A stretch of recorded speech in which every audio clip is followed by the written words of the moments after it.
Hai Sobat Desa semua, kali ini kita Merdesa ID coba untuk membahas tentang tugas kasih kesejahteraan di desa, di mana sebagian besar sama dengan tugas yang dahulu diemban oleh KAUR Pembangunan.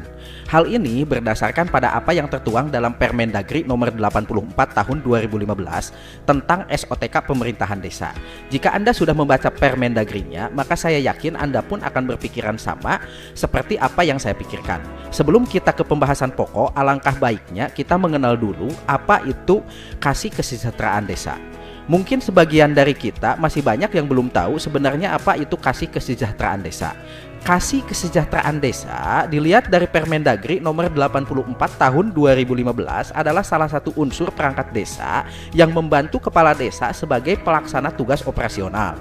Sedangkan jika kita lihat dari Permendagri nomor 20 tahun 2018, kasih kesejahteraan adalah perangkat desa yang berkedudukan sebagai pelaksana teknis yang menjalankan tugas PPKD. Apa saja tugas kasih kesejahteraan? Seperti yang saya jelaskan di video sebelumnya, bahwa mengenai tugas KAUR dan kasih itu diatur ke dalam dua aturan Permendagri yang berbeda, di mana kedua aturan tersebutlah yang menjadi bahan acuan bagi kita dalam melaksanakan tugas pemerintahan desa, baik itu dalam pelaksanaan operasional sehari-hari sesuai bidang kasih kesra ataupun sebagai pelaksana PPKD yang mengakibatkan pengeluaran APBD. Untuk lebih jelasnya mengenai apa saja tugas yang diatur dalam Permendagri tersebut, kita bahas satu persatu. Yang pertama, tugas kasih kesejahteraan sebagai pelaksana operasional. Jika dilihat dari pelaksanaan tugas operasionalnya sendiri, seperti yang tertuang dalam Permendagri nomor 84 tahun 2015 pasal 9 ayat 3 huruf B, Kepala Seksi Kesejahteraan Desa memiliki tugas sebagai berikut. 1. Melaksanakan pembangunan sarana dan prasarana perdesaan. 2. Melaksanakan pembangunan bidang pendidikan. 3. Melaksanakan pembangunan bidang kesehatan. 4. Tugas sosialisasi serta motivasi masyarakat bidang budaya. 5. Tugas sosialisasi serta motivasi masyarakat bidang ekonomi. 6. Tugas sosialisasi serta motivasi masyarakat bidang politik. 7. Tugas sosialisasi serta motivasi masyarakat bidang lingkungan hidup. 8. Tugas sosialisasi serta motivasi masyarakat bidang pemberdayaan keluarga. 9. Tugas sosialisasi serta motivasi masyarakat bidang pemuda. 10. Tugas sosialisasi serta motivasi masyarakat bidang olahraga. Dan 11. Tugas sosialisasi serta motivasi masyarakat bidang Karang Taruna. Jika kita amati dari tugasnya di atas, maka kemungkinan besar apa yang menjadi tugas KAUR Pembangunan terdahulu sekarang menjadi tanggung jawab atau kewenangan kasih kesra. Menurut Sobat Desa gimana? Yang kedua, tugas kasih kesejahteraan sebagai pelaksana PPKD. Jika kita lihat dari tugasnya sebagai pelaksana PPKD seperti yang tertuang dalam Permendagri nomor 20 tahun 2018 pasal 6 ayat 4, maka tugas kasih kesejahteraan adalah sebagai berikut. 1. Melaksanakan tindakan yang mengakibatkan pengeluaran atas beban anggaran belanja sesuai bidang tugasnya. 2. Melaksanakan anggaran kegiatan sesuai bidang tugasnya. 3. Mengendalikan kegiatan sesuai bidang tugasnya. 4. Menyusun DPA, DPPA, dan DPAL sesuai bidang tugasnya. 5. Menandatangani perjanjian kerjasama dengan penyedia atas pengadaan barang atau jasa untuk kegiatan yang berada dalam bidang tugasnya. 6. Menyusun laporan pelaksanaan kegiatan sesuai bidang tugasnya untuk pertanggungjawaban pelaksanaan APBDes.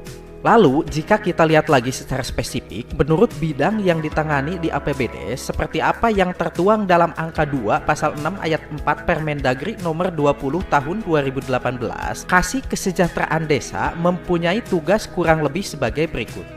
1.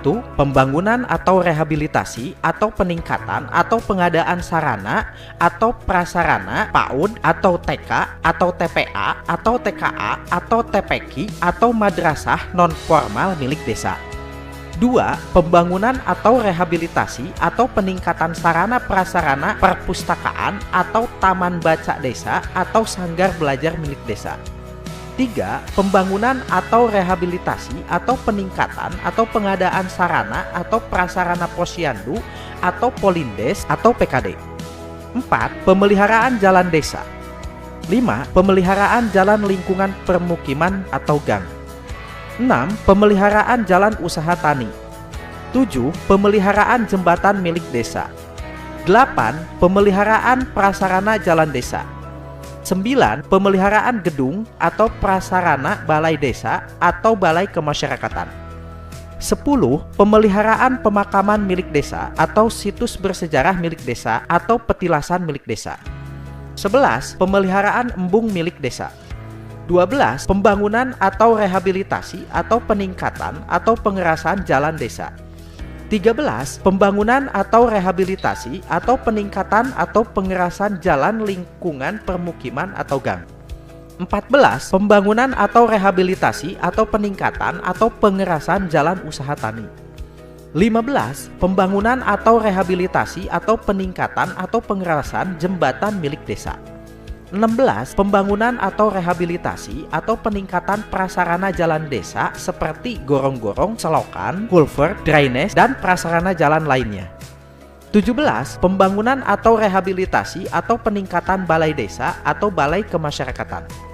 18. Pembangunan atau rehabilitasi atau peningkatan pemakaman milik desa atau situs bersejarah milik desa atau petilasan. 19. Pembangunan atau rehabilitasi atau peningkatan embung desa. 20. Dukungan pelaksanaan program pembangunan atau rehab rumah tidak layak huni. 21. Pembangunan atau rehabilitasi atau peningkatan sumur resapan. 22. Pembangunan atau rehabilitasi atau peningkatan sumber air bersih milik desa. 23. Pembangunan atau rehabilitasi atau peningkatan sambungan air bersih ke rumah tangga. 24. Pembangunan atau rehabilitasi atau peningkatan sanitasi permukiman. 25. Pembangunan atau rehabilitasi atau peningkatan fasilitas jamban umum atau MCK umum. 26. Pembangunan atau rehabilitasi atau peningkatan fasilitas pengelolaan sampah desa atau permukiman. 27. Pembangunan atau rehabilitasi atau peningkatan sistem pembuangan air limbah. 28. Pembangunan atau rehabilitasi atau peningkatan taman atau taman bermain anak milik desa. 29. Pengelolaan hutan milik desa. 30. Pengelolaan lingkungan hidup desa. 31. Pembangunan atau rehabilitasi atau peningkatan sarana dan prasarana energi alternatif tingkat desa. 32. Pembangunan atau rehabilitasi atau peningkatan sarana dan prasarana pariwisata milik desa. 33. Pengembangan pariwisata tingkat desa. 34. Penyediaan pos kesiapsiagaan bencana skala lokal desa. 35. Pembangunan atau rehabilitasi atau peningkatan sarana dan prasarana kebudayaan atau rumah adat atau keagamaan milik desa. 36. Pembangunan atau rehabilitasi atau peningkatan sarana dan prasarana kepemudaan dan olahraga milik desa. 37. Pembangunan atau rehabilitasi atau peningkatan karamba atau kolam perikanan darat milik desa. 38. Pembangunan atau rehabilitasi atau peningkatan pelabuhan perikanan sungai atau kecil milik desa. 39. Penguatan ketahanan pangan tingkat desa. 40. Pemeliharaan saluran irigasi tersier atau sederhana. Dan 41. Pembangunan atau rehabilitasi atau peningkatan pasar desa atau kios milik desa. Itulah sedikit penjelasan mengenai tugas pokok Kasih Kesejahteraan.